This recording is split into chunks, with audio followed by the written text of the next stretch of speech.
പൊന്നുമോള് പറയുന്നു, അപ്പാ ഭക്ഷണം കഴിച്ചിട്ട് ദിവസങ്ങളായുപ്പാ, ഭക്ഷണം കഴിച്ചിട്ട് ദിവസങ്ങളായുപ്പാ, എന്റെ മക്കൾക്ക് പാല് കൊടുക്കാം. എന്റെ മാറിടമെടുത്ത് വായിൽ വെച്ച് കൊടുക്കുമ്പോ എന്റെ മാറിടത്തിലൂടെ പാലിന് പകരം രക്തം വരുന്നു വാപ്പാ.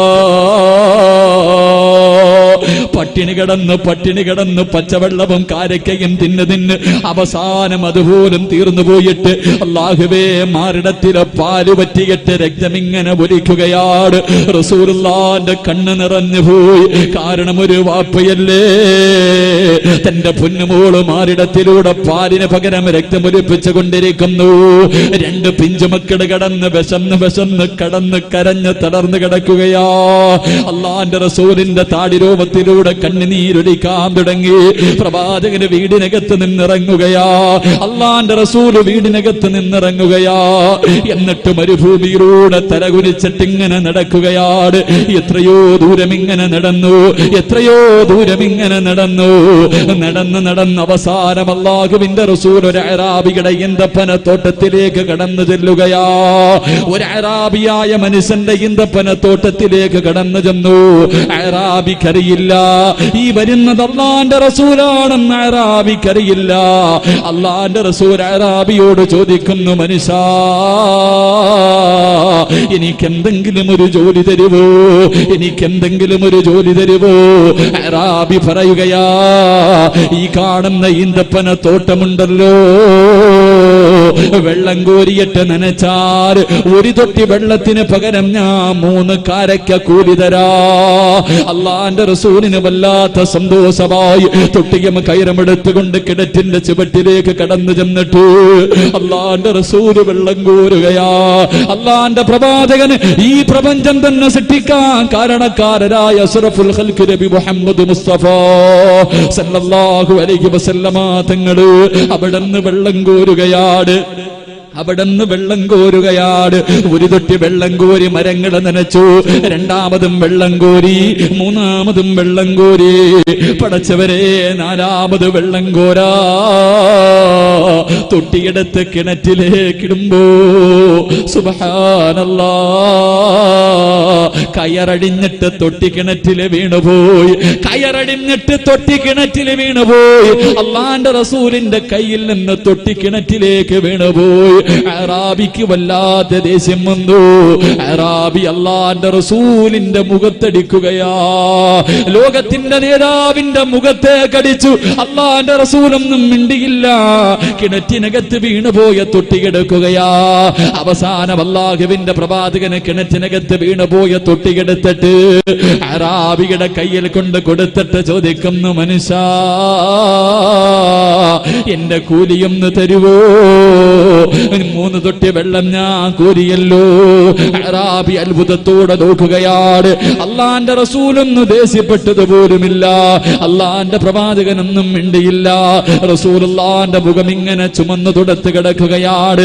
അറാബി 9 കാരക്കയെടുത്ത് അള്ളാന്റെ റസൂലിന്റെ കയ്യിൽ വെച്ച് കൊടുക്കുമ്പോ തന്നെ തല്ലിയ തന്റെ യജമാനന്റെ മുഖത്ത് നോക്കിയിട്ട് അള്ളാന്റെ റസൂല് ചിരിക്കുകയാണ്. 9 കാരക്ക തയ്യന്റെ കയ്യിൽ വെച്ചുകൊണ്ട് റസൂലുള്ള ഓടുകയാ. മരുഭൂമിയിലൂടെ ഓടി തന്റെ വീട്ടിലേക്ക് കടന്നു ചെന്നിട്ട് തളർന്നു കിടക്കുന്ന 2 പിഞ്ചു കുഞ്ഞുങ്ങളെ എടുത്ത് മടിയിൽ വെച്ചിട്ട് അള്ളാന്റെ റസൂല് കാരക്ക പൊളിച്ചിട്ട് മക്കളുടെ വായിലേക്ക് വെച്ചു കൊടുക്കുമ്പോ അല്ലാഹുവേ ഭക്ഷണം കിട്ടിയ ആർത്തിയോടെ 2 മക്കളിങ്ങനെ വലിച്ചു വാരി തിന്നുകയാ. അല്ലാഹുവേ ബിരിയാണിയല്ല തിന്നുന്നത്, വയറ് നിറച്ചല്ല ഭക്ഷണം കഴിക്കുന്നത്. റസൂലുള്ള കൊണ്ടുകൊടുത്ത കാരക്ക ഇങ്ങനെ 2 മക്കള് തിന്നുകയാ. അവസാനം തന്റെ കയ്യിൽ കുറച്ച് കാരക്ക ബാക്കി വന്നു. തന്റെ മാറിടത്തിലൂടെ രക്തമൊലിപ്പിച്ചു കൊണ്ടിരിക്കുന്ന പ്രിയപ്പെട്ട പൊന്നുമോള് ഫാത്തിമ ബീവി അടുത്തേക്ക് വിളിക്കുന്ന, മോളെ ഫാത്തിമ. അള്ളാന്റെ റസൂൽ തന്റെ പൊന്നുമോളുടെ കയ്യിലേക്ക് ബാക്കി വന്ന കാരക്കയെടുത്ത് വെച്ചു കൊടുക്കുമ്പോ റസൂലുള്ള മുഖം ഇങ്ങനെ താഴ്ത്തി പിടിക്കുകയാ. ഫാത്തിമയ്ക്ക് സംശയം തോന്നി. ഉപ്പാന്റെ മുഖം ഇങ്ങനെ ഉയർത്തുമ്പോ അടികൊണ്ട പാടിങ്ങനെ റസൂലുള്ളയുടെ മുഖത്ത് കിടക്കുകയാണ്. അല്ലാഹുവിന്റെ റസൂലിന്റെ മുഖത്ത് അറാബി തല്ലിയതിന്റെ അടയാളം കാണുകയാ. ഫാത്തിമ ബീവി കരഞ്ഞുകൊണ്ട് ചോദിക്കുന്നു, വാപ്പാ ആരാണ് എന്റെ ഉപ്പനെ തല്ലിയത്? എന്റെ ഉപ്പയാരാണ് തല്ലിയത്? റസൂലുള്ള തന്റെ പൊന്നുമോളെ ചേർത്ത് പിടിച്ചിട്ട് പറഞ്ഞു, ഫാത്തിമ എന്റെ കയ്യിൽ നിന്ന് തൊട്ടി അറിയാതെ കിണറ്റിൽ വീണപ്പോ എന്റെ യജമാനൻ തല്ലിയതാ ഫാത്തിമ. എന്റെ പ്രിയമുള്ള സഹോദരങ്ങളെ, പട്ടിണി എന്ന് പറഞ്ഞാൽ ഇതാ ഇങ്ങനെ ഒരു പട്ടിണി എന്റെയോ നിങ്ങളുടെയോ ജീവിതത്തിൽ അനുഭവിച്ചിട്ടുണ്ടോ? എത്ര ശുക്ർ ചെയ്താലാ മതി വരിക? അതുകൊണ്ട് എന്റെ പ്രിയമുള്ളവരോട് അല്ലാഹുവിന്റെ ഖുർആൻ പറയുന്നു, അല്ലാഹു ഇഷ്ടപ്പെട്ട അടിമയ്ക്ക് അല്ലാഹു കൊടുക്കുന്ന രണ്ടാമത്തെ പരീക്ഷണം വൽജൂ, വിശപ്പ് കൊടുത്ത് പരീക്ഷിക്കുമെന്ന് നബി മുഹമ്മദ് മുസ്തഫ സല്ലല്ലാഹു അലൈഹി വസല്ലം. അല്ലാഹു ഈമാൻ നൽകി അനുഗ്രഹിക്കുമാറാകട്ടെ. അല്ലാഹു ഈമാൻ നൽകി അനുഗ്രഹിക്കുമാറാകട്ടെ.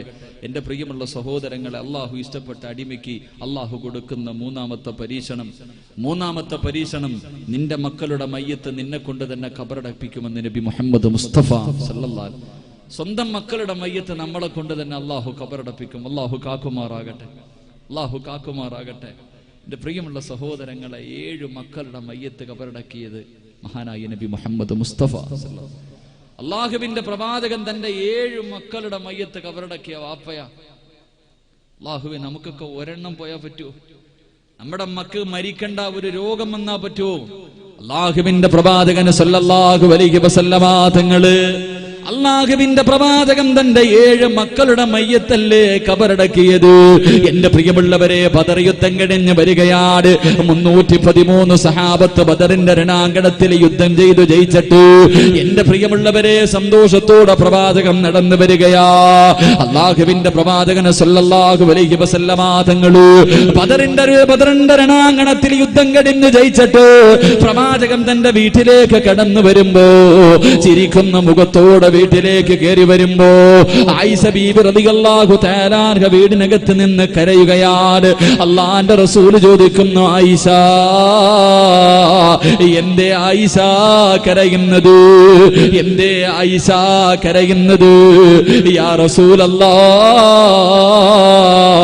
റുഖിയ മോളുടെ മയ്യത്ത് ഖബറടക്കാ കൊണ്ടുപോയി നബിയേ, ജന്നത്തിൽ ബഖയിലേക്ക് പോക നബിയേ.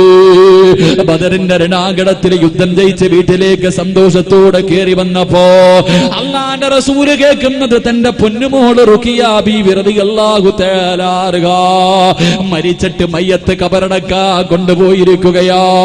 അല്ലാഹുവിന്റെ പ്രവാചകൻ ജന്നത്തിൽ ബഖയിലേക്ക് ഓടുകയാണ്. റസൂലുള്ളാഹ് ഓടി ചെല്ലുമ്പോ സഹാബത്ത് മുഴുവനും ഖബറിനകത്തേക്ക് മണ്ണ് വാരിയിടുകയാ. സഹാബത്ത് മുഴുവനും ഖബറിനകത്തേക്ക് മണ്ണ് വാരിയിടുകയാ. അല്ലാഹുവിന്റെ റസൂലിനെ കണ്ടപ്പോ സഹാബത്ത് മുഴുവനും മാറി നിന്നു. ഉസ്മാൻ തങ്ങളെ ചോദിക്കുന്നു, നബിയേ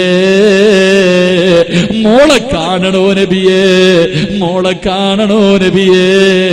അല്ലാഹുവിന്റെ റസൂല് 3 പിടി മണ്ണ് വാരിയിട്ട് തന്റെ പൊന്നുമോളുടെ നെഞ്ചത്തേക്ക് വാരിയിടുകയാ. തന്റെ പൊന്നുമോളെ ഒന്ന് കാണാ പോലും കഴിയുന്നില്ലല്ലോ. 7 മക്കളുടെ മയ്യത്ത് ഖബറടക്കിയ വാപ്പയാട് നബി മുഹമ്മദ് മുസ്തഫ സല്ലല്ലാഹു അലൈഹി വസല്ലമ തങ്ങളെങ്കിലോ എന്റെ പ്രിയമുള്ളവരെ, നമ്മളെ കൊണ്ട് കഴിയുമോ? നമ്മുടെ മക്കളെങ്ങാനും മരണപ്പെട്ടു പോയാ നമ്മളെ കൊണ്ട് താങ്ങാൻ കഴിയുമോ? എന്റെ പ്രിയമുള്ളവരെ, ഉംറ കഴിഞ്ഞ് തിരിച്ചു വന്നു.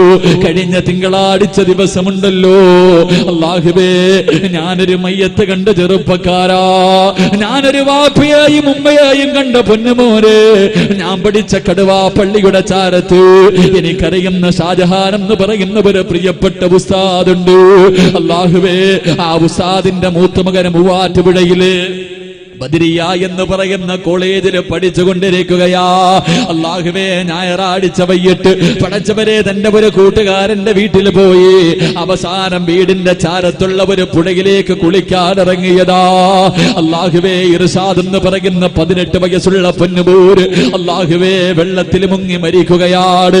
പിറ്റേ ദിവസം തിങ്കളാഴ്ച മഗ്രിബിന്റെ സമയമായപ്പോ കടുവാ പള്ളിക്കകത്ത് എന്ത് തിരക്കായിരുന്നെന്നറിയോ? ഇർഷാദ് എന്ന് പറയുന്ന പൊന്നുമകന്റെ മയ്യത്ത് കൊണ്ടുവന്ന് കടുവാ പള്ളിക്കകത്ത് വെച്ചപ്പോ ആയിരക്കണക്കിന് ആലിമീങ്ങൾ ഉണ്ടായിരുന്നു, ആഫുലീങ്ങൾ ഉണ്ടായിരുന്നു. അവസാനം ആ പൊന്നുമോന്റെ മയ്യത്തെടുത്ത് വെച്ചിട്ട് മയ്യത്ത് നമസ്കാരത്തിന് കയറി നിന്നിട്ട് അവന്റെ പ്രിയപ്പെട്ട വാപ്പ ഒരു പ്രസംഗം നടത്തി. സ്വന്തം മകന്റെ മയ്യത്ത് മുന്നിൽ വെച്ചിട്ട് എന്റെ പ്രിയമുള്ളവരെ, ഈമാനുള്ളവർക്കല്ലാതെ അത് പറയാ കഴിയില്ല. തന്റെ പൊന്നുമോന്റെ മയ്യത്ത് മുന്നിൽ വെച്ചിട്ട് ആ പ്രിയപ്പെട്ട ഉസ്താദ് പറയുന്നു, 18 കൊല്ലം അല്ലാഹു എനിക്കൊരു ഭാഗ്യം തന്നു, എനിക്കും എന്റെ ഭാര്യയ്ക്കും അല്ലാഹു 18 കൊല്ലം ഒരു ഭാഗ്യം തന്നു. ഒരു ഷഹീദിനെ വളർത്താൻ അല്ലാഹു എനിക്ക് ആയുസ് തന്നു. എന്റെ പൊന്നുമോന് 2 ഷഹീദിന്റെ കൂലിയാണല്ലോ, എന്റെ പൊന്നുമോന് 2 ഷഹീദിന്റെ കൂലിയാണല്ലോ. ഒന്നാമത്തെ ഭാഗ്യമെന്ത്? ഇൽമു പഠിക്കാൻ പോയ വഴിയിലാ എന്റെ പൊന്നുമോന് മരിച്ചു പോയത്. ഇൽമു പഠിക്കാൻ പോകുന്ന വഴിയിൽ ഒരു മനുഷ്യൻ മരണപ്പെട്ടാൽ അവന് ഷഹീദിന്റെ കൂലിയാണെന്ന് നബി മുഹമ്മദ് മുസ്തഫ. അല്ലാഹു അവന് ഷഹീദാകാ ഭാഗ്യം കൊടുത്തല്ലോ. രണ്ടാമത്തെ ഭാഗ്യമെന്ത്? എന്റെ പൊന്നുമോന് വെള്ളത്തിൽ മുങ്ങിയാണല്ലോ മരിച്ചുപോയത്. എന്റെ പൊന്നുമോന് വെള്ളത്തിൽ മുങ്ങിയാണല്ലോ മരിച്ചുപോയത്. വെള്ളത്തിൽ മുങ്ങി മരിച്ച അത് ഷഹീദിന്റെ കൂലി കിട്ടുന്ന മരണമാണല്ലോ. എന്റെ പ്രിയമുള്ളവരെ, വാപ്പ തന്റെ പൊന്നുമോന്റെ മയ്യത്ത് വെച്ചിട്ട് പ്രസംഗിക്കുകയാ. ആ പൊന്നുമോന്റെ ഉമ്മ അവനെ യാത്രയാക്കിയത് എങ്ങനെയെന്നറിയുവോ? ആ പ്രിയപ്പെട്ട പൊന്നുമോന് 9.5 മാസക്കാലം വയറ്റിൽ ചുമന്നുകൊണ്ട് നടന്ന് മരണവേദനയുടെ വേദനയിൽ നിന്ന് പ്രസവിച്ച തന്റെ പ്രിയപ്പെട്ട ഉമ്മ എങ്ങനെയാ യാത്രയാക്കിയതെന്നറിയുവോ? എന്റെ പ്രിയമുള്ള പെങ്ങളെ, ഉമ്മയെന്ന് പറഞ്ഞാൽ എങ്ങനെയാകണം മോളെ? ഉമ്മയെന്ന് പറഞ്ഞാൽ ഇങ്ങനെയാകണം. എല്ലാ തിങ്കളാഴ്ചയും വ്യാഴാഴ്ചയും മുടങ്ങാതെ നോമ്പ് പിടിക്കുന്ന ഉമ്മയാണ്. അല്ലാഹുവേ പടച്ചവരെ, ഞായറാഴ്ച വൈകിട്ട് തന്റെ പൊന്നുമോ മരിച്ചു. അല്ലാഹുവേ, ഉമ്മ രാവിലെ എഴുന്നേൽക്കുകയാ. തിങ്കളാഴ്ച സുന്നത്ത് നോമ്പ് പിടിക്കുന്ന പെങ്ങളാണല്ലോ. എന്റെ പ്രിയമുള്ളവരെ, സുബഹിക്ക് മുമ്പ് എഴുന്നേറ്റിട്ട് ആ ഉമ്മ നിയ്യത്ത് ചെയ്യുന്നു, അല്ലാ എല്ലാ ദിവസവും എനിക്ക് വേണ്ടിയാണല്ലോ നോമ്പ് പിടിക്കുന്നത്. പക്ഷേ ഇന്നത്തെ നോമ്പ് എന്റെ മോന് വേണ്ടിയാകട്ടെ. മരിച്ചു കിടക്കുന്ന തന്റെ പൊന്നുമോന് വേണ്ടി നിയ്യത്ത് ചെയ്തിട്ട് സുന്നത്ത് നോമ്പ് പിടിക്കുകയാ. അല്ലാഹുവേ, മഗ്രിബിന്റെ ബാങ്ക് വിളിക്കുമ്പോ തന്റെ പൊന്നുമോന്റെ മയ്യത്ത് കബറിലേക്ക് ഇറക്കി വെക്കുമ്പോ പടച്ചവരെ, സ്വന്തം മകന് വേണ്ടി പിടിച്ച നോമ്പും മുറിക്കുകയാ. സ്വന്തം മകനെ കബറിലേക്ക് വിടുമ്പോ നോമ്പ് പിടിച്ചിട്ട് യാത്രയാക്കിയ പ്രിയപ്പെട്ട ഉമ്മ. അതുകൊണ്ട് എന്റെ പ്രിയമുള്ളവരെ, താങ്ങാ കഴിയുമോ? അല്ലാഹുവേ, ആ കുടുംബത്തിന് നീ സമ നൽകണേ അല്ലാ. എന്റെ പ്രിയമുള്ളവരെ, നൗഷാദ് ബാക്കവി ഉസ്താദ് തന്റെ പ്രിയപ്പെട്ട പൊന്നുമോന് മരണപ്പെട്ടല്ലോ. അല്ലാഹുവേ പടച്ചവരെ, മയ്യത്ത് കുളിപ്പിക്കുന്ന സമയത്ത് അവസാനം തന്റെ പൊന്നുമോന്റെ മയ്യത്ത് കുളിപ്പിച്ചു. അവിടെ ഞാനുണ്ടായിരുന്നു. പടച്ചവരെ, മയ്യത്ത് കുളിപ്പിച്ച് കഴിഞ്ഞപ്പോ തന്റെ പൊന്നുമോനെ ഒന്ന് കാണാ പ്രിയപ്പെട്ട ഉമ്മാനെ കൊണ്ടുവന്നു, സ്വന്തം കുഞ്ഞുങ്ങളെ കൊണ്ടുവന്നു. എന്നിട്ട് ഉസ്താദ് പറയുന്നു, മോനെ കാക്ക സ്വർഗത്തിലേക്ക് പോകുകയാണ്. മോനെ, കാക്ക സ്വർഗത്തിലാ. ഇനി ഇക്കാനെ കുറിച്ച് ചോദിക്കല്ലേ, ഇക്ക സ്വർഗത്തിലാ. എന്റെ പ്രിയമുള്ളവരെ, ഇതുപോലെ പറയണമെങ്കിൽ ഈമാനുള്ളവർക്കല്ലാതെ കഴിയില്ല. അതുകൊണ്ട് എന്റെ പ്രിയമുള്ളവരോട് അല്ലാഹുവിന്റെ ഖുർആൻ പറയുകയാണ്, അല്ലാഹ് ഇഷ്ടപ്പെട്ട അടിമയ്ക്ക് അല്ലാഹു കൊടുക്കുന്ന 3ാമത്തെ പരീക്ഷണമേതെന്നറിയുമോ?